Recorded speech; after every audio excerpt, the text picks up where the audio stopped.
مہکار میں وہ، جنگل میں کوہسار میں وہ، سورج چاند ستاروں میں، مومن کے کردار میں وہ، پھولوں کی مہکار میں وہ، جنگل میں کوہسار میں وہ، سورج چاند ستاروں میں، مومن کے کردار میں وہ۔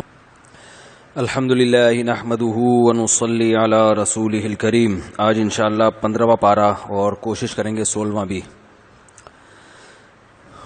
15ویں پارے کی ابتدا ہو رہی ہے سورہ بنی اسرائیل سے، اور اس کی ابتدا ہے معراج کے واقعے سے۔ سبحان الذی، پاک ہے وہ ذات، اسری بعبدہ لیلاً، جو رات کے تھوڑے سے حصے میں عبد اپنے بندے کو لے گیا، من المسجد الحرام، مسجد حرام سے، الی المسجد الاقصی، مسجد اقصی کی طرف، الذی بارکنا حولہ، وہ مسجد اقصی جس کے ارد گرد ہم نے برکتیں رکھی ہیں، لنریہ من آیاتنا، تاکہ ہم اپنے بندے کو اپنی نشانیاں دکھائیں۔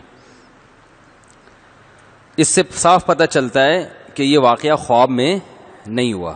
جناب غامدی صاحب نے کہا یہ خواب تھا، اور دلیل دی ہے اسی صورت میں آخر میں آتا ہے وما جعلنا الرؤیا التي اریناک، کہ جو ہم نے آپ کو رؤیا دکھایا وہ لوگوں کو آزمائش میں ڈالنے کے لیے دکھایا ہے، الا فتنۃ للناس، کس کے لیے دکھایا؟ تاکہ لوگ آزمائش میں پڑ جائیں۔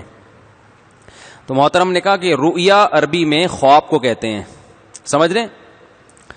تو اس کا جواب یہ ہے، رؤیا نکلا ہے رؤیت سے، رؤیت کہتے ہیں دیکھنے کو، جیسے ہوتا ہے نا رؤیت ہلال، چاند دیکھنا ہوتا ہے نا، رؤیت ہلال کمیٹی کا آج اعلان ہوا ہے، آج تو نہیں ہوا، وعلیکم السلام۔ تو رؤیا کہتے ہیں منظر، وہ چیز جو دیکھی جائے، جس کو انگلش میں سین کہتے ہیں۔ اب اس کا اطلاق خواب پہ بھی ہوتا ہے، اور ویسے بھی کوئی سین ہو اس کو بھی رؤیا کہا جاتا ہے۔ تو خواب میں جو نظر آتا ہے وہ بھی سین ہوتا ہے نا، تو اس لیے بعض حدیثوں میں رؤیا کو خواب، یعنی خواب پر رؤیا کا اطلاق کیا گیا ہے۔ تو محترم نے وہاں سے یہ لفظ لے کے ادھر منطبق کر دیا، سمجھ رہے ہیں؟ تو یہ گڑبڑ ہوئی ہے۔ باقی یہ کہ رؤیا منظر کو کہتے ہیں، اس کی میں نے آپ کو لغوی تحقیق بتا دی، رؤیت سے نکلا دیکھنے کو۔ تو ہر مرئی چیز، وہ چیز جس کو دیکھا جائے، منظر، سین، یعنی کوئی بھی منفرد سی چیز جس کو آپ دیکھیں نا، اس کو رؤیا کہتے ہیں عربی میں۔ تو اس کی دلیل کے جو قرآن مجید میں جو رؤیا کا لفظ یہاں استعمال ہوا ہے، اس سے مراد خواب نہیں ہے۔ یہ میں مانتا ہوں کہ قرآن میں دوسرے مقام پہ رؤیا کا لفظ خواب کے معنی میں استعمال ہوا ہے، جیسے سورہ یوسف میں یا بنی لا تقصص رؤیاک علی اخوتک، یعقوب علیہ السلام نے کہا اے میرے بچے اپنا خواب بھائیوں کو مت سنانا۔ تو وہاں رؤیا کس کے معنی میں ہے؟ خواب کے معنی میں۔ تو محترم نے یہ سمجھا کہ ہمیشہ رؤیا کس کے معنی میں آتا ہے؟ خواب کے معنی میں۔ تو ہمیشہ نہیں، رؤیا کا اصل معنی منظر ہے۔ تو چونکہ خواب میں بھی ایک منظر دیکھا جاتا ہے، سین دیکھا جاتا ہے، تو اس کا لفظی ترجمہ ہوگا اے میرے بیٹے جو تو نے منظر دیکھا ہے وہ اپنے بھائیوں کو مت بتانا۔ تو وہی غامدی صاحب نے اس آیت میں تحریف کی ہے جو یتوفا کے لفظ میں کی ہے۔ جب قرآن مجید میں اللہ نے بتایا کہ اے عیسیٰ میں تجھے آسمان میں اٹھانے والا ہوں، اپنی طرف اٹھانے والا ہوں، تو وہاں متوفی کا لفظ آیا ہے کہ میں تجھے متوفی۔ تو محترم نے وہاں بھی کہا دیکھو متوفا کا معنی ہوتا ہے وفات، حالانکہ متوفا کا اصل معنی وفات نہیں ہے، بعض جگہ وفات کے معنی میں استعمال ہوا ہے۔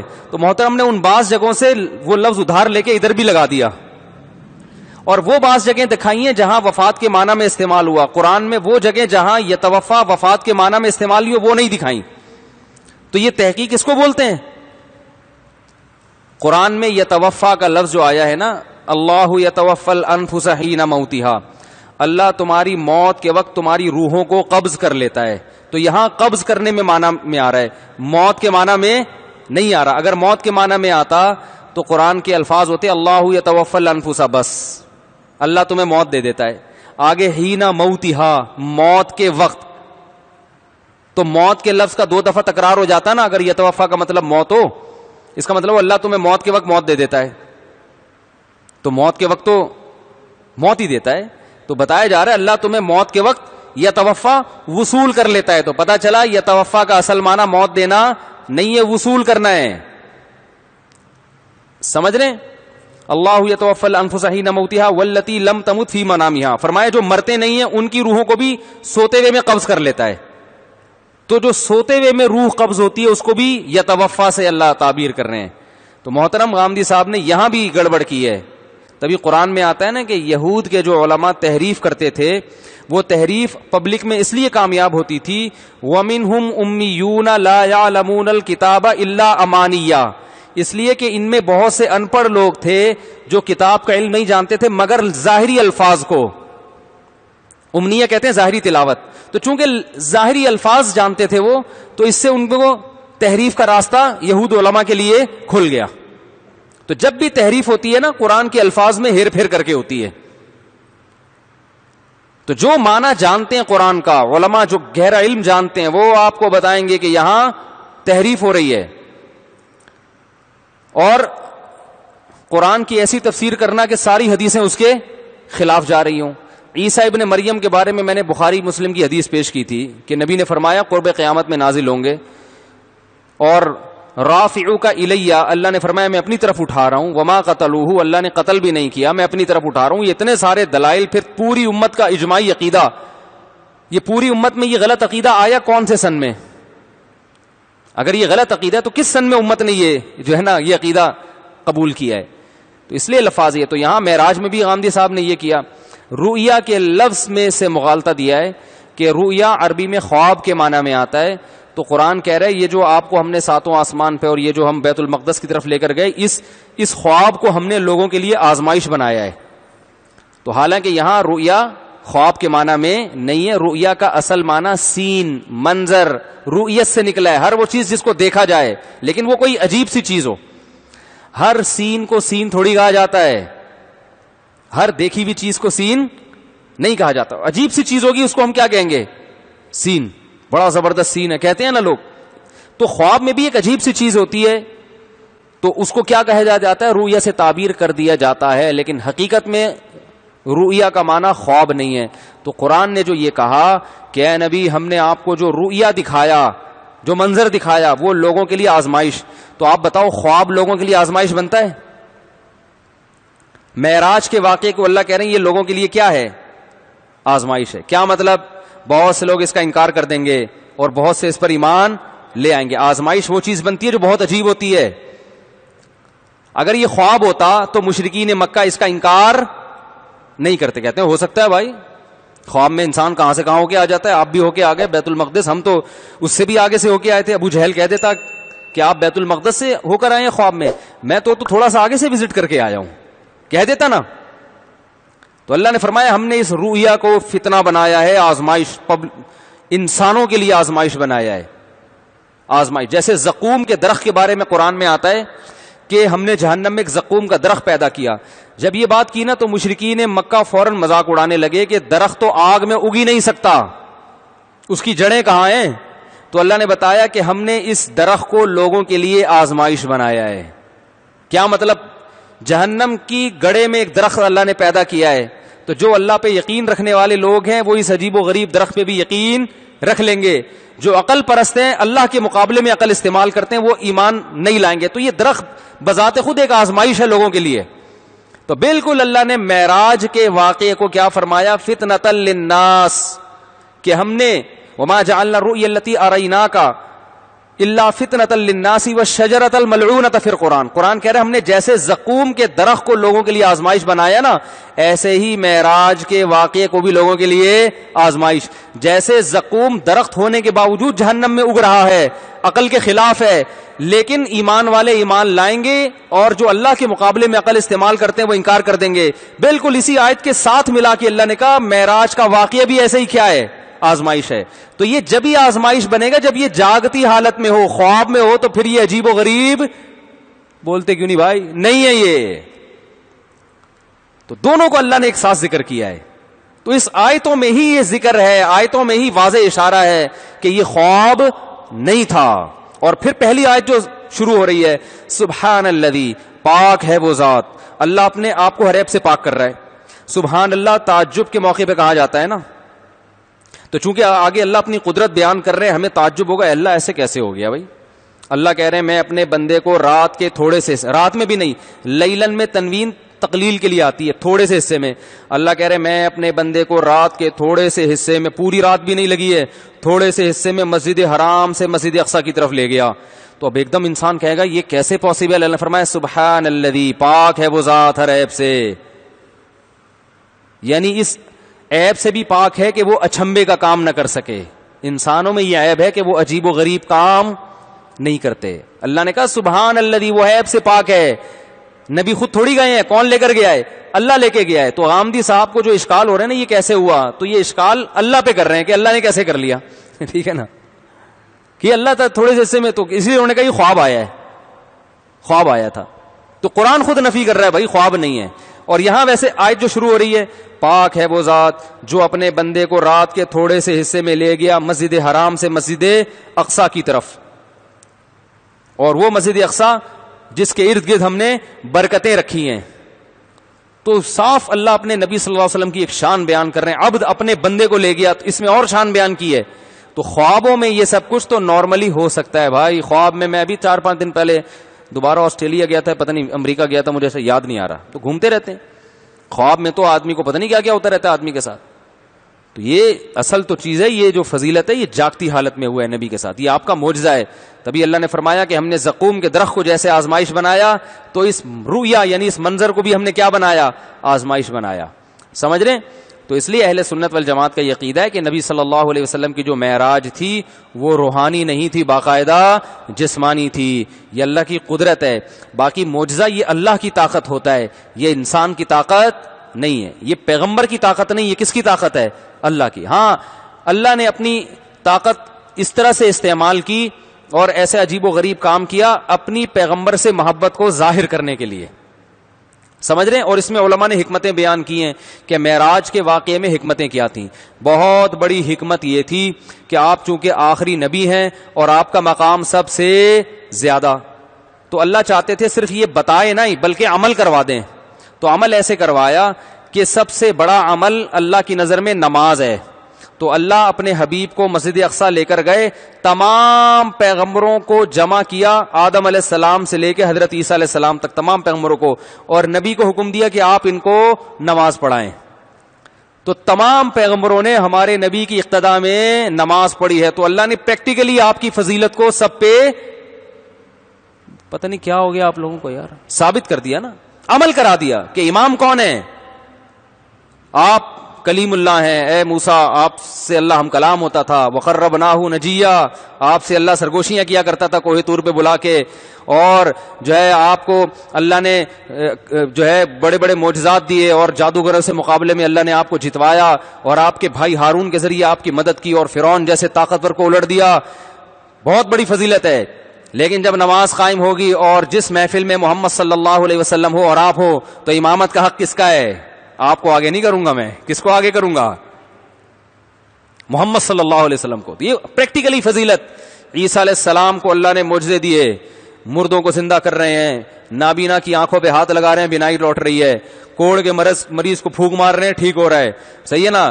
پرندہ بنا رہے ہیں، پھونک مار رہے ہیں، وہ جو ہے نا بے جان مٹی کا بنا ہوا پرندہ اڑ کے حرکت کر رہا ہے اور قرب قیامت میں نازل ہو رہے ہیں. ٹھیک ہے نا؟ سارے معجزے اپنی جگہ. اللہ نے فرمایا آپ میرے محبوب ترین پیغمبروں میں سے ایک پیغمبر ہیں، لیکن جب نماز کا ٹائم ہوگا اور اسی مجلس میں محمد صلی اللہ علیہ وسلم بھی ہوں گے تو امامت کا حق کس کو ہے؟ محمد صلی اللہ علیہ وسلم. ان کی اقتداء میں آپ نے نماز پڑھنی ہے. نہیں آ رہی بات؟ آدم علیہ السلام کہیں گے اللہ میں تو سارے پیغمبروں کا باپ ہوں. بھائی میں تو سارے انسانوں کا باپ ہوں. اللہ کہیں گے آپ کو یہ فضیلت حاصل ہے کہ آپ سارے پیغمبروں کے باپ ہیں، آپ سب کے والد ہیں، اس لحاظ سے آپ سب کے بزرگ ہیں. لیکن جب نماز کی باری آئے گی تو آپ کی اولاد میں پیدا ہونے والے محمد صلی اللہ علیہ وسلم، امامت کا حق کس کو ہوگا؟ ان کو ہوگا. آپ والد ہونے کے باوجود صف میں کھڑے ہوں گے. تو اس سے بنیادی مقصد، ایک بڑا مقصد یہ تھا، یہ بتانے کے لیے کہ اب ایسا نبی آ گیا ہے جس کے آنے کے بعد تمام شریعتیں منسوخ. اور سب سے پہلا نقطہ تو یہ کہ سب سے افضل مقام کس کا ہے؟ پیغمبر کا. زبانی بتا تو دیا تھا اللہ نے، لیکن عمل کرانا الگ چیز ہوتی ہے، بتا دینا الگ. اس کی مثال ہے جیسے دو آدمی بیٹھے ہوئے ہیں, آپ نے بتا دیا بھائی میں اب اس کو, یہ میرا نائب ہے, یہ میرا خلیفہ ہے, اس کو میں نے ذرا اونچا مقام دے دیا, ٹھیک ہے, لوگ بولیں گے اچھی بات ہے.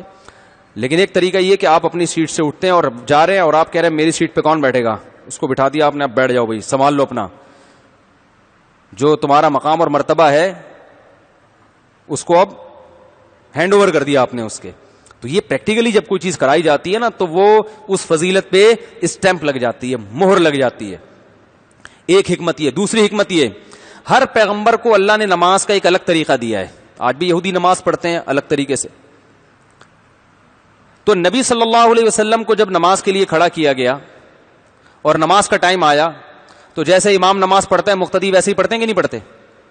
کیا خیال ہے بھائی؟ تو تمام پیغمبروں کو کہا گیا کہ اب اخپل طریقے سے نماز بولو بھائی نہیں ہوگی.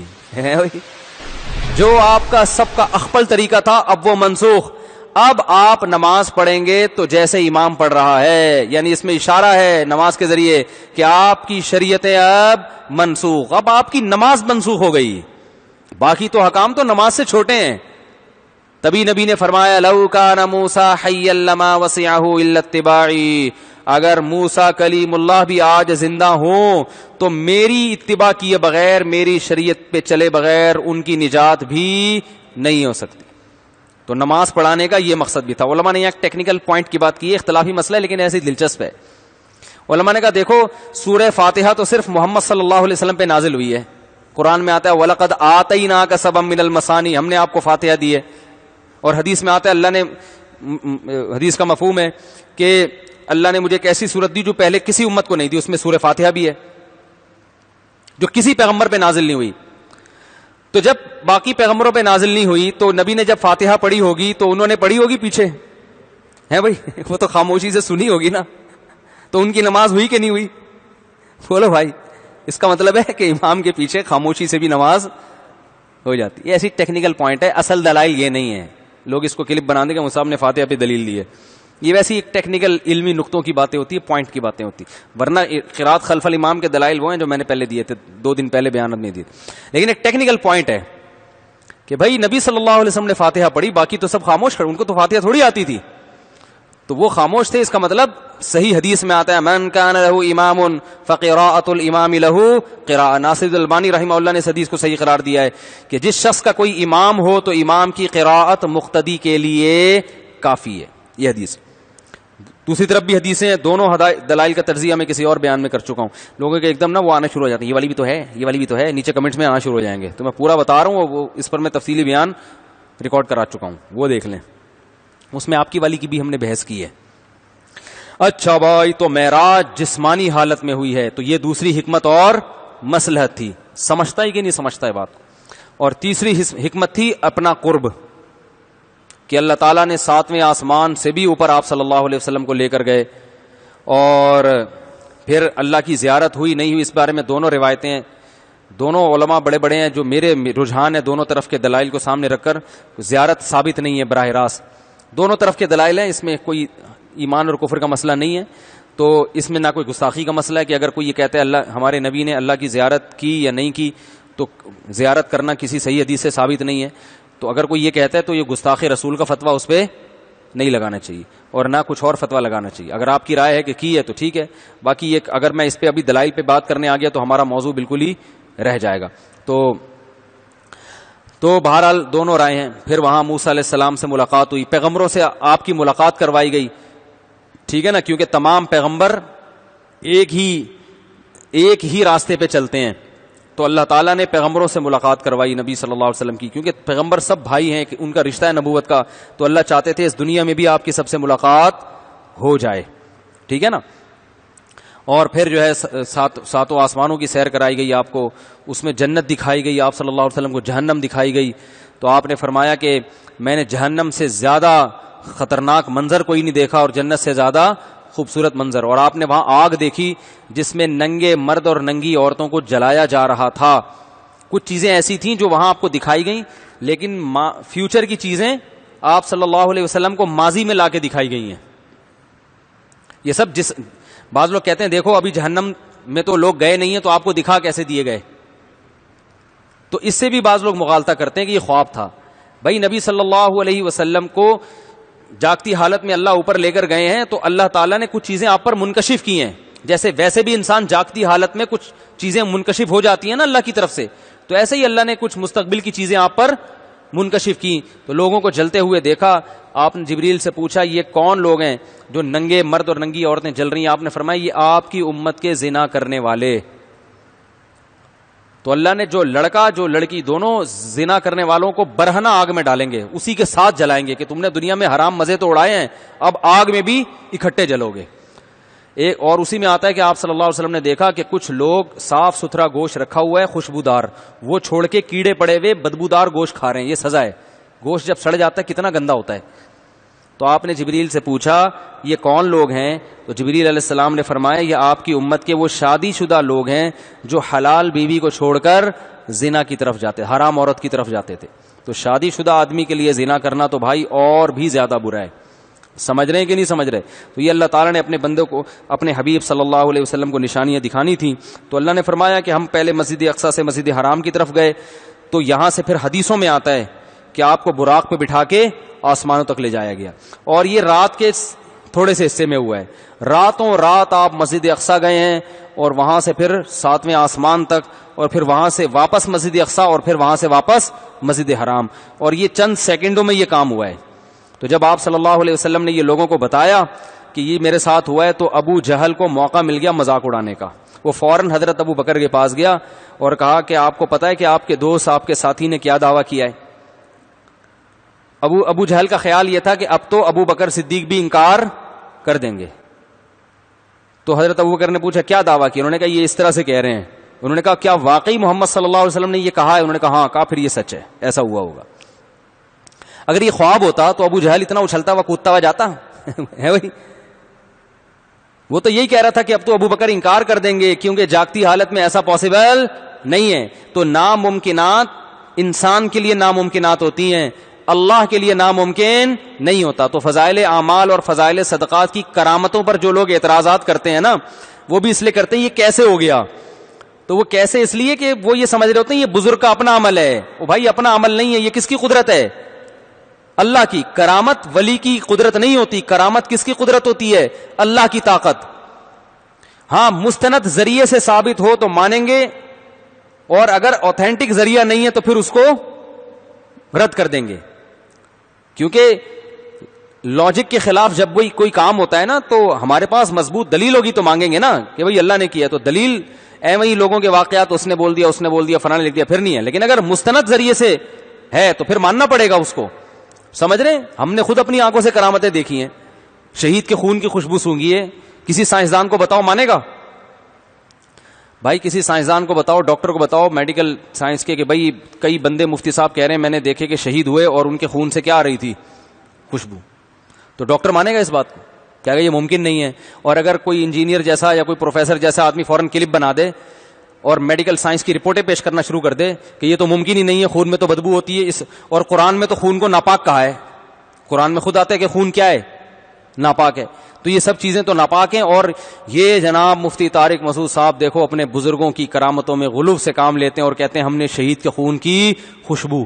اور بھائی وہ ایک اصول اور ضابطہ ہے کہ خون ناپاک ہوتا ہے, بدبو ہوتی ہے, لیکن جب اللہ چاہتا ہے اپنی قدرت سے اسی خون میں خوشبو پیدا کر سکتا ہے. تو آپ مفتی طارق مسعود کا انکار نہیں کر رہے, آپ خدا کی قدرت کا انکار کر رہے ہو. نہیں یار یہ بات. مفتی عتیق الرحمان شہید رحمۃ اللہ علیہ کا نام سنا ہے؟ نہیں سنا؟ ان کا بیٹا میرا شاگرد ہے, بہت کئی سال پڑھا ہے. جب وہ شہید ہوئے نا, گولیاں مار کے ادھر درس قرآن دیتے تھے بڑا زبردست. ان کے ہاں تو ملتے نہیں نا اس قسم کے شہید وحید, اور خون میں خوشبو کرامتیں ہوتی نہیں ہیں, اور بزرگ ہی نہیں ہے ان کے ہاں کوئی. جب بزرگ ہی مارکیٹ سے شارٹ ہو گئے ہیں تو پھر سب کا انکار کر دو. جن کے بزرگ ہوتے ہیں تو انہوں نے تو بزرگوں کو بچانا ہے اپنے.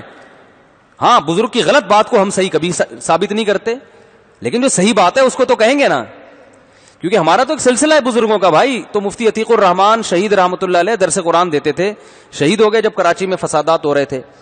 شہادت کے بعد ان کے خون سے خوشبو آتی رہی ہے. ان کو جب دفن کیا, وہاں بارشیں کراچی میں ہوئی تھی, آپ کو یاد ہوگا, تو پانی آ رہا تھا قبر میں, تو ان کی میت کو ان کے بیٹوں نے دوسری جگہ 6 مہینے بعد منتقل کیا ہے. تو جب قبر کھولی ہے, جسم بھی سلامت تھا اور خون سے اسی طرح خوشبو آ رہی تھی جیسے دفن کے وقت آ رہی تھی. تو اب میڈیکل سائنس مانے گی اس کو؟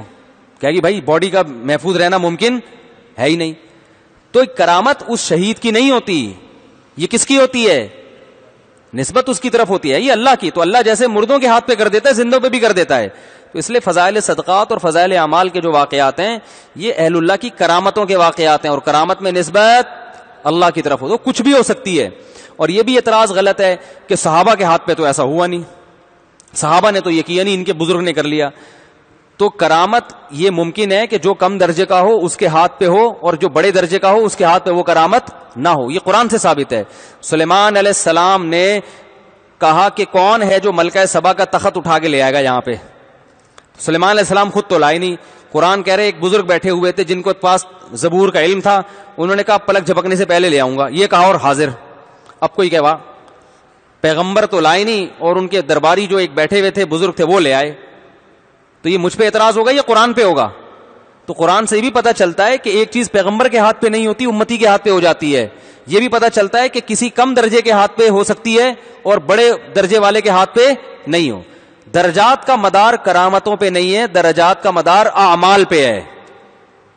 کسی صحابی کے ہاتھ پہ کرامت نہ بھی ہو اور ایک بزرگ ساری زندگی کرامتوں میں گزر جائے, پھر بھی وہ کسی صحابی کی خاک کے برابر بھی بولو بھائی نہیں ہو سکتا. معجزے تو زیادہ حضرت عیسیٰ کے ہیں, ہمارے نبی کے معجزے نہیں. اب دیکھو حضرت عیسیٰ کا مقام زیادہ بلند ہے یا ہمارے نبی کا, لیکن حضرت عیسیٰ مردوں کو زندہ کرتے تھے, ہمارے نبی نے تو نہیں کیا. اور یہی اعتراض تو یہودی کرتے تھے, عیسائی کرتے تھے. یہودی کہتے تھے ہمارے نبی تو کوہ طور پہ جا کے اللہ سے ہم کلام ہوئے ہیں, آپ کے نبی کیوں نہیں ہوتے؟ وہ کہتے تھے ہمارے نبی تو ایسے جا کے تورات آسمان سے لے کر آئے ہیں, یعنی آسمان سے نازل ہوئی تورات, اور آپ کے نبی پر تو تھوڑا تھوڑا کر کے نازل ہو رہا ہے, ایک دفعہ پوری کتاب نازل کیوں نہیں ہو جاتی؟ تو وہی اعتراضات جو کرتے تھے آج یہی لوگ علم کی کمی کی وجہ سے فضائل صدقات اور فضائل اعمال پہ اعتراضات کر رہے ہیں. ہاں اگر فضائل صدقات میں کوئی واقعہ ایسا ہے جو مستند نہیں ہے, ایسی کتاب سے نقل کیا گیا ہے کہ جو کتاب خود آتھینٹک نہیں ہے, تو پھر آپ یہ اعتراض کر سکتے ہیں کہ یہ واقعہ مستند نہیں ہے, من گھڑت ہے. تو اس کی سند پہ بحث کریں, پھر آپ اس واقعے کا مذاق نہ اڑائیں گے. یہ دیکھو ہاں یہ واقعہ, یہ دیکھو یہ کیسے ہو گیا, یہ تو ہو ہی نہیں سکتا. ہو تو بہت کچھ سکتا ہے ماموں. صحیح ہے نا. ایک آدمی آیا تھا میرے پاس, ایسے یہ نہیں ہو سکتا. میں نے کہا ماموں نہیں بناؤ, ماموں نہیں بناؤ پبلک کو. میں نے کہا ماموں بہت کچھ ہو سکتا ہے. میں جب پیار سے آتا ہوں نا کسی کو سمجھانے تو ماموں بولتا ہوں, اپنے بچوں کو بھی ماموں بولتا ہوں. میرا چھوٹا بچہ بہت عجیب, میں کہتا بیٹا تو میرے کو ماموں بنا رہا ہے, مجھے پتا ہے. تو ان کو بھی میں ماموں بولتا ہوں کہ ہمیں ماموں بنانے سے بہتر نہیں خود ماموں بن جائے. تو ہو ماموں بہت کچھ سکتا ہے دنیا میں. ٹھیک ہے, ایک پیارا رشتہ ہے نا تو ذرا سے بات سمجھ میں آتی. تو جب بھی کوئی ایسے بیٹھتا ہوں تو ماموں دنیا میں بہت کچھ ہو سکتا ہے. یہ جو عقل پرست لوگ ہیں یہ اسی وجہ سے تو معجزوں کا بھی انکار کرتے ہیں. فرعون کی سمجھ میں نہیں آ رہا تھا لاٹھی کیسے سانپ بن گئی, تبھی کا جادو ہے, کبھی کیا کہا کبھی کیا کیا. وہ بتا رہے سمجھا کے تھک گئے, جادوگروں نے بول دیا بھائی جادو نہیں ہے. فرعون نے کہا ساڑی عقل اچ نہیں آندا. تو آج کل یہ جو توحید پرست بنے ہوئے ہیں نا, یہ بھی یہ کہتے ہیں فضائل صدقہ کی کہ بزرگوں میں ایسی کرامتیں کہاں سے ہو گئیں, ساڑی عقلچ نہیں آتا. اس لیے نہیں آندا کہ تم نے کبھی کوئی بزرگ مارکیٹ میں دیکھا ہی نہیں ہے. ٹھیک ہے نا. میں تو اور بھی کرامتیں جانتا ہوں, میں ممبر پہ بیان نہیں کرتا کہ خامخواہ میں اپنے شیخ و مرشد کی کرامت بیان کروں جو آپ حیران ہو جائیں گے, جن سے میں بیعت تھا, جو تہجد میں 10 پارے تلاوت کرتے تھے, لیکن میں نے پوری زندگی ممبر پہ بیٹھ کے ان کی کرامت کو بیان نہیں کیا. اس لیے کہ چھوڑو لوگوں کی مینٹل اپروچ سے اوپر کی باتیں, سیدھا سیدھا قرآن و سنت کی باتیں کرو, کیا ضرورت ہے. تو ہم نے تو اور بھی ان کی چیزیں دیکھی ہیں, سمجھنے کے نہیں سمجھ رہے, تو ان کے بزرگ ہی نہیں ہے تو, اور خود ایسے اعمال نہیں ہے کہ کرامتیں صادر ہونا شروع ہو جائیں.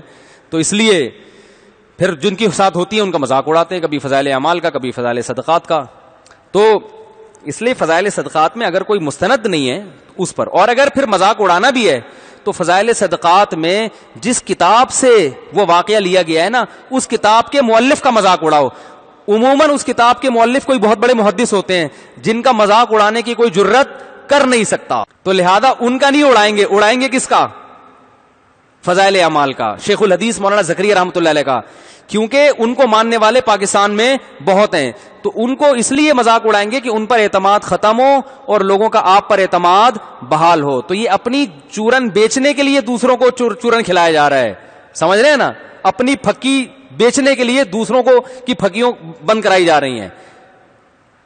یہ کہتے ہیں نا ہمارا ہم دوسروں کی دکانیں بند کر رہے ہیں، تو اصل مقصد دکانیں بند کرنا نہیں، اپنی دکان کھولنا ہے. تو اگر فضائل اعمال کی کسی کرامت پر آپ کو اعتراض ہے تو جس کتاب سے انہوں نے لی ہے وہاں اس کے خلاف کلپ بناؤ. جیسے میں نے کہا تھا نا وہ عرش کی مٹی افضل ہے یا قبر کی مٹی افضل ہے، اس پہ میں نے سوال کیا تھا، وہ بھی گھما دیا تھا. وہ سوال یہ کیا تھا کہ علامہ ابن عبد البر جو بہت بڑے فقیہ اور بہت بڑے محدث ہیں، جو سب کے نزدیک قابل احترام ہیں، دیوبندی، بریلوی، اہل حدیث، حنفی، شافعی، مالکی، سب کے نزدیک، انہوں نے لکھا ہے کہ اس پر امت کا اجماع ہے کہ نبی کی قبر کی مٹی عرش سے افضل ہے. قطع نظر اس سے کہ صحیح عقیدہ کیا ہے، غلط عقیدہ کیا، لیکن انہوں نے لکھا ہے کہ اس پر امت کا کیا ہے، اجماع ہے. ان کے خلاف کلپ کیوں نہیں بنا رہے آپ؟ ہے بھائی. اور یہی کسی دیوبندی عالم نے لکھ دیا تو فوراً کلپ آ گیا. اس کا مطلب کیا ہوا کہ آپ کو ایک خاص مسلک سے بیر ہے، آپ کا مقصد حق پرستی نہیں ہے، کیونکہ جس مسلک سے بیر ہے اس کے خلاف بنا رہے ہیں، جہاں سے لیا گیا ہے ان کے خلاف نہیں بنا رہے. ایک آدمی چرس بانٹ رہا ہے یہاں بیٹھ کے، آپ کو پتا ہے کہ وہ ٹرک کھڑا ہوا ہے، اصل تو وہ بانٹ رہا ہے وہاں سے، آپ اس چرسی کو پکڑ پکڑ کے چترول لگا رہے ہو، کیوں بانٹ رہا ہے؟ وہ کہہ رہے ہیں مجھے تو وہ لا کے دے رہا ہے ٹھیک ہے نا. آپ کہہ رہے ہیں وہ تو ہمارا بھائی ہے، وہ تو بہت بڑا محدث ہے، وہ تو بہت بڑے مفسر ہے، وہ تو قابل احترام ہے. اس کا مطلب آپ کو چرس سے نفرت نہیں ہے، آپ کو اس کا ذاتی کوئی پیسے ویسے اس نے لیے ہوئے آپ کے، یا اس کی وجہ سے آپ کی دکان چل نہیں پا رہی، تو اس وجہ سے آپ اس کو پیٹ رہے ہو پکڑ کے. تو آج بھی مارکیٹ میں یہی ہو رہا ہے. یہ باتیں ہم کہتے ہیں سامنے بٹھاؤ، ہم کریں گے، کوئی بٹھانے کے لیے تیار نہیں ہے. بات آ رہی ہے سمجھ میں؟ لوگ اس پہ نہیں ہمیں سامنے بٹھاتے. چلو آگے کہاں سے کہاں چلے گئے. تو اللہ نے نبی صلی اللہ علیہ وسلم کو معراج دی، جو ایک اللہ کی قدرت کی دلیل ہے، اور اس میں بہت ساری حکمتیں تھیں.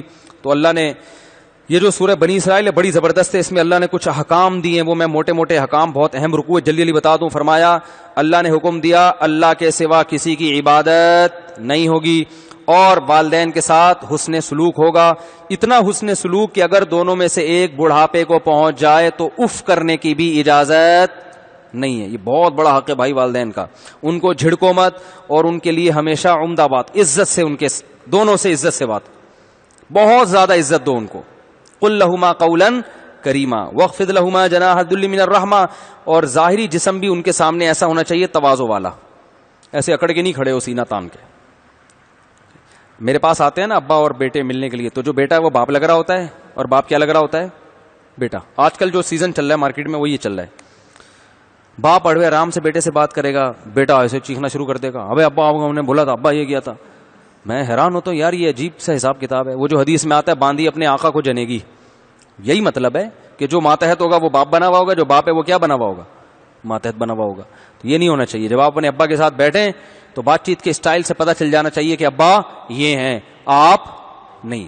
جو خاندانی لوگ ہوتے ہیں اپنے باپ دادا کے سامنے چپ بیٹھتے ہیں، آرام سے خاموش بیٹھتے ہیں، کہتے ہیں جب ابا موجود ہیں تو وہی بات کریں گے. بھائی رشتے بھی لینے جاتے ہیں نا تو ابا ہی بات کر رہے ہوتے ہیں، بیٹا بیٹھا ہوا چپ ہوتا ہے. اس سے پتہ چل جاتا ہے یہ لوگ کیا ہیں، خاندانی. اور جہیں جو غیر خاندانی ہوتے ہیں، جب رشتہ لینے جاتے ہیں ابا چپ بیٹھے ہوتے ہیں، اپنی تنخواہ خود بتا رہا ہوتا ہے بیٹھ کے. ابا چپ بیٹھے ہوتے ہیں، بتا رہا ہوتا ہے میں ہوں نا، میرے ابا کو نہ دیکھیں، ان کو نہ دیکھیں. بزبان حال یہ کہنا چاہ رہا ہوتا ہے میں خیال کروں گا ٹھیک ہے نا، ان کو نہ دیکھیں.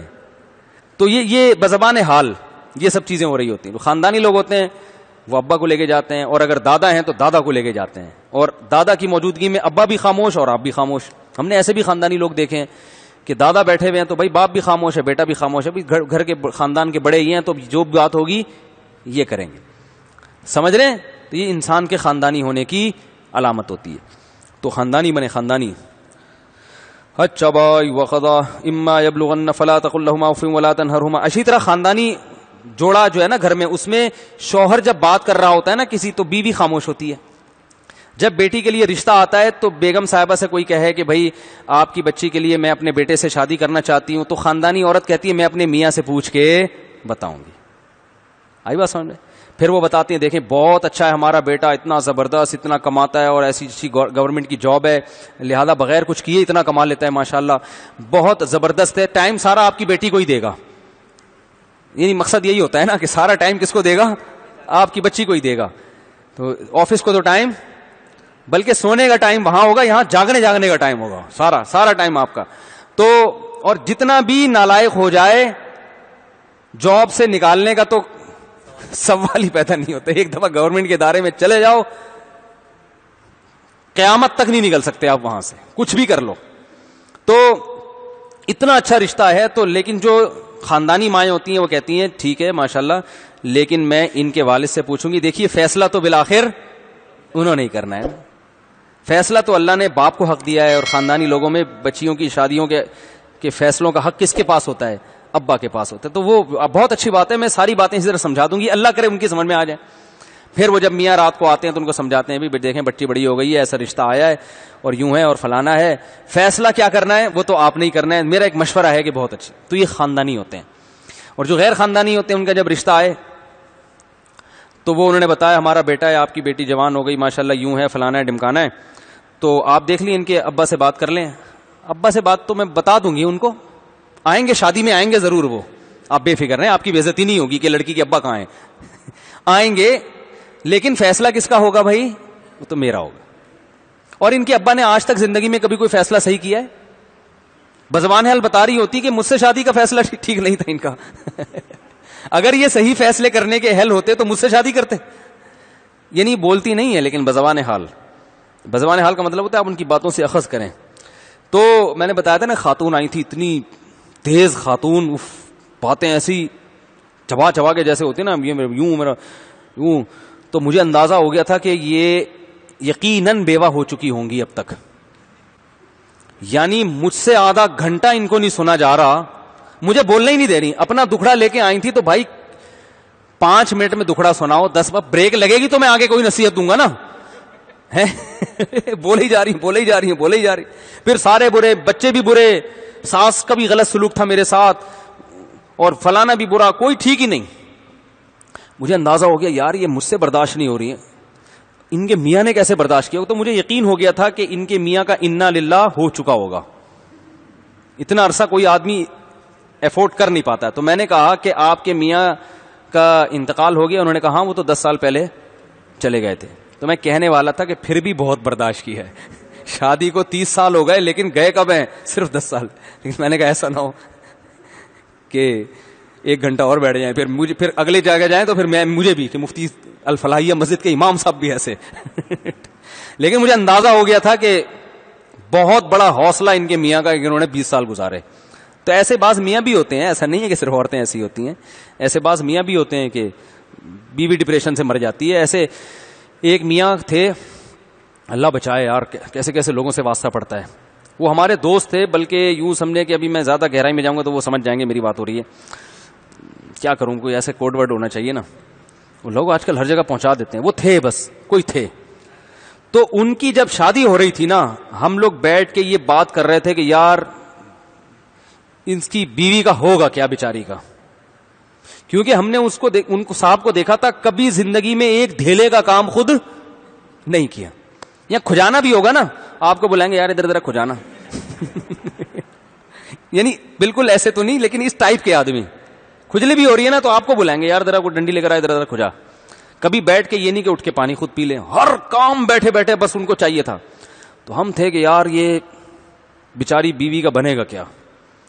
خیر چل ہی رہے ہیں، گزارا کر ہی رہے ہیں دونوں ماشاءاللہ. اب اس کا بھی انا للہ ہو جائے کسی دن، بیگم صاحبہ کا اطلاع آ جائے گی تو ٹھیک ہے نا. تو جو ہے تو دنیا میں جو آدمی لوگوں سے ملتا ہے نا اس کے پاس تجربہ بہت ہوتا ہے. میں تجربے سے بہت سیکھتا ہوں یار دنیا میں کیا کیا ہو رہا ہے. ایسے ایسے واقعات کبھی صرف عشاء کے بعد لے کے بیٹھوں نا پبلک، فجر ہو جائے گی واقعات ختم نہیں ہوں گے. تو خیر ہمیں اللہ نے کیا حکم دیا کہ والدین کے ساتھ اچھا سلوک کرو، اور جب ابا اور بیٹا بیٹھا ہوا ہو تو دیکھنے سے پتا چلے باپ کون ہے اور بیٹا کون ہے. تو خاندانی عورت کی بات کر رہا تھا کہ جب رشتوں کی بات آتی ہے کہتی بھائی میں ماں ہوں، مجھ سے یقیناً میرے میاں مشورہ لیں گے، لیکن آخری فیصلہ کون کرے گا؟ بھائی وہ مرد ہیں، مردوں کو اللہ نے اس معاملے میں تجربہ دیا ہے اور وہ ان کا رائٹ ہے، تو وہ وہی فیصلہ کریں گے. تو یہ خاندانی ہونے کی، جب بھی کہیں رشتہ لینے جاؤ نا لوگ مجھ سے پوچھیں پتہ کیسے چلے لڑکی والے خاندان ہیں، خاندانی ہے، تو بھائی اسی طرح پتہ چلے گا جب آپ رشتہ لینے جاؤ گے تو سامنے آ کے بات چیت کون کر رہا ہے. سمجھ رہے ہو؟ اس گھر میں مردوں کی چلتی ہے یا عورتوں کی چلتی ہے؟ اگر گھر میں مردوں کا ہولڈ ہے علامت ہے کہ خاندانی لوگ ہیں، اور گھر میں مرد مکھنچو ہیں، سارا ہولڈ کس کا ہے؟ وہ میاں ادھر بیٹھا ہوا ہے ٹھیک ہے نا، ادھر سائڈ پہ بیٹھا ہوا ہے، وہ ادھر بیٹھا ہوا ہے بالکل کونے میں منہ دبک کے نا، اور ساری باتیں سب کنٹرول خواتین کے ہاتھ میں ہے. تو خواتین سے انتہائی معذرت کہ پھر یہ گھر صحیح چل نہیں سکتا. سمجھ رہے ہو؟ ہاں بعض گھروں میں ایسا ہوتا ہے مرد ہوتے ہی نہ اہل ہیں تو ایک الگ بات ہے, وہ کچھ چرسی ہے, کوئی چھٹے والا ہے, یا کوئی بعض ایسا ہوتا ہے, وہ ایک ہر قانون ہر ایک کے لیے نہیں ہوتا. بعض جگہ پہ مرد نا اہل ہے, آدمی ٹھیک ہی نہیں ہے, پھر وہاں مجبوری ہوتی ہے. ماں اگر اپنی بیٹی کو باپ کی بھینٹ چڑھا دے, وہ تو بیچ باچ کے کھا جاتے ہیں, ایسے نا اہل بھی ہوتے ہیں. تو ایسی مجبوری کے حکام الگ ہیں کہ نا اہل آدمی ہیں. ایسے بھی ہمارے جاننے میں لوگ ہیں کہ بھائی جو ہے وہ دلچسپی نہیں ہے ان کو کسی معاملات میں, مردوں کو دلچسپی, پھر بیچاری مائیں اپنی بیٹیوں کی فکر کرتی ہیں اور وہی ان کے مستقبل کی فکر میں لگی رہتی ہیں, تو وہ مرد بہت زیادہ نااہل ہوتے ہیں. تو وہ ایک الگ کیس ہے. لیکن نارملی جہاں اس طرح کی کیس نہ ہو تو وہاں جو ہے نا جس گھر میں مردوں کا ہولڈ ہوتا ہے وہ خاندان صحیح چلتے ہیں. اور اگر عورت کا ہولڈ ہو جائے تو نبی نے فرمایا لن یفلح قوم ولو اہم امورہم الی المرأة, وہ قوم کبھی کامیاب نہیں ہو سکتی جو اہم معاملات عورت کے سپرد کر دے, کبھی کامیاب نہیں ہو سکتی. تو ہمیں حکم ہے کہ گھر کی عورتوں سے محبت کریں, ان کو عزت دیں, ان کے نان نفقے کا خیال کریں, ان کے آرام کا خیال کریں, ان سے ان کے بوجھ سے زیادہ کام نہ لیں, لیکن ان کو باپ بنانے کی اجازت معذرت کے ساتھ بولو بھائی نہیں ہے. بس یہ کہنے کا مقصد, باپ نہ بناؤ. مرد کو اللہ نے سپیریئر بنایا ہے, ہولڈ کس کا ہے؟ مرد کا ہے. اس پہ عورتیں بہت بدکتی ہیں, کیسی باتیں کر رہے ہیں, ہمارے میاں کو خراب کر رہے ہیں. اللہ نے فرمایا یہ والدین کا حکم. کتنا ٹائم ہو گیا؟ ہو گئے 2-4 منٹ. یہ رکو تو مکمل ہونا, بہت امپورٹنٹ رکو ہے بھائی. تو اللہ نے فرمایا کہ ابا اماں کے ساتھ اچھا سلوک کرو, پھر اگر کبھی کوتاہی ہو جائے تو اللہ تعالیٰ توبہ قبول کرنے والا ہے. کیونکہ ماں باپ کے ساتھ رہتے ہیں تو کچھ نہ کچھ اونچ نیچ ہو جاتی ہے, تو ہو جائے تو مایوس نہ ہو, توبہ استغفار کر لو اللہ تعالیٰ سے. ہمارے فرمایا کرتے تھے اگر ماں باپ کے ساتھ اونچ نیچ ہو جائے تو بہت بڑی بات اگر ہو تو والدین سے بھی معافی مانگو, اگر چھوٹی موٹی بات ہے تو والدین سے معافی مانگنے کی بھی ضرورت نہیں ہے. کیونکہ جن کے ساتھ رہتے ہیں نا ان میں اونچ نیچ ہوتی ہے. جب اونچ نیچ ہوتی ہے تو ہر دفعہ سوری نہیں کیا جاتا. کیا ہو گیا بھائی؟ بھائی جس کے ساتھ رہتے ہیں تو کچھ نہ کچھ اونچ نیچ تو ہو ہی جاتی ہے نا, تو اب بار بار سوری نہیں ہوتا. بس اب آئندہ کوئی ایسا عمل کر لو جس سے وہ خوش ہو جائیں. اسی طرح میں کہتا ہوں جو میاں بیوی کے جھگڑے ہوتے ہیں نا ان میں بھی ہر دفعہ نہیں سوری ہوتا. ہو گیا اس نے کبھی زیادتی کر لی, کبھی اس نے زیادتی کر لی, ہو گیا تو بعد میں موڈ صحیح کر لو, ختم. اب وہ کہیں نہیں سوری کرو. عورتیں کہتی ہے تم نے چونکہ یہ غلط کیا. پرسوں ایک کیس آیا میرے پاس, اتنا خطرناک کیس تھا, سب ایک دوسرے کو گن پوائنٹ پہ سوری کروا رہے تھے. وہ بیگم نے یہ کیوں بولا غصے میں, شوہر کہہ رہے یہ کیوں بولا, جب تک سوری نہیں کرے گی میں معاف نہیں کروں گا. عورت کہہ رہی ہے اس نے جو مجھے پہلے یہ جو بولا تھا یہ غلط بولا تھا, اس پہ سوری کرے. پھر ساس نے جو مجھے بولا تھا وہ الفاظ بولے تھے, اب مجھے تو الفاظ یاد نہیں ہے, وہ غلط بولے تھے, ان کی والدہ سوری کریں. اب میں کہتا ہوں ساسوں سے سوری نہیں کروایا جاتا بھائی. ساس کہہ رہی ہے کہ بہو نے مجھے یہ کیوں کہا, سوری کرے. میں نے کہا مارکیٹ میں سوری اتنی اویلیبل ہے نہیں. آج تک لاک ڈاؤن ہے, جو اس سے زیادہ ضروری چیزیں وہ نہیں مل رہی. میں نے کہا بھائی آپ لوگ نہیں چل سکتے. میں نے کہا نہیں چل سکتے.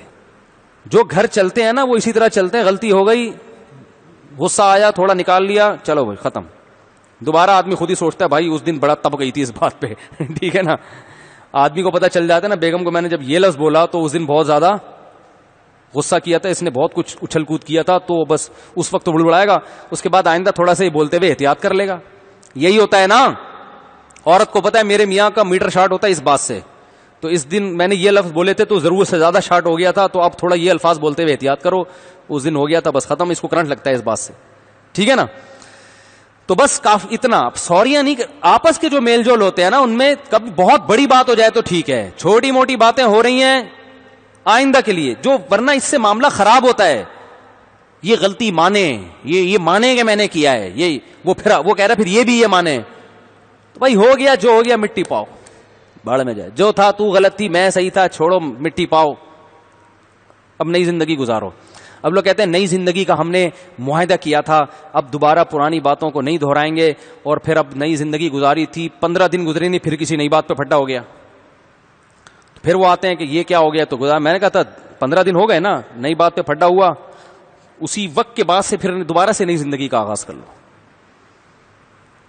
پھر پھڈا ہو جائے, پھر نئی زندگی کا. اللہ تعالیٰ کہتے ہیں نا گناہ ہو گیا تو توبہ کرو, پھر ہو گیا تو پھر دوبارہ توبہ ہی کرنی ہے نا. اب یہ تھوڑی کرنا ہے کہ بار بار ہو رہا ہے تو اب چھوڑو, اب تو جہنم میں ہی جانا ہے. تو ایسا ہی بھائی, ہو گیا تو پھر کر لو, ہو گیا تو پھر کر لو, ہو گیا تو پھر کر لو. ٹائم گزر رہا ہے, ایک دن آئے گا قبر کے قریب پہنچ جاؤ گے, اور کامیاب زندگی گزار کے وہ اپنی قبر میں, تم اپنی قبر میں. تو بات کو بڑھانے والے اللہ کو پسند نہیں ہے، بات کو دبانے والے اللہ کو پسند ہے. جو مولانا طارق جمیل صاحب نے بھی معافی مانگی نا، سب کو کہہ دیا انہوں نے یہ چور ہوتے ہیں، تو ان کا مقصد یہ نہیں تھا کہ سب چور ہوتے ہیں. مقصد جب بھی کوئی کہتا ہے ہماری قوم یہ ہے تو یہ مطلب تھوڑی ہوتا سارے ہیں. تو اب وہ وضاحتیں کرتے کہ نہیں میرا مقصد یہ نہیں تھا، تم نے بھی تو اس دن یہ الفاظ کہے تھے، جب یہ الفاظ کہے تھے تو تمہارا بھی تو وہ مقصد نہیں تھا، تو تم بھی سوری کرو. اگر وہ یہ ساس بہو والے پھڈے لے کے بیٹھ جاتے ہیں، کیونکہ وہ بتا سکتے تھے کہ صحافیوں کی تو ویڈیو ریکارڈنگ ہے، ایک صحافی نے کہا یہ میڈیا چور ہے، یہ تو صحافیوں کے اپنے بیانات ہیں. وہ کہہ جاتے ہیں اچھا میں ابھی تو جا رہا ہوں، میں ذرا اپنی میڈیا ٹیم کو بولتا ہوں فلاں صحافی کی نکال کے لاؤ ویڈیو. پھولوں کی مہکار میں وہ، جنگل میں کوہسار میں وہ، سورج چاند ستاروں میں مومن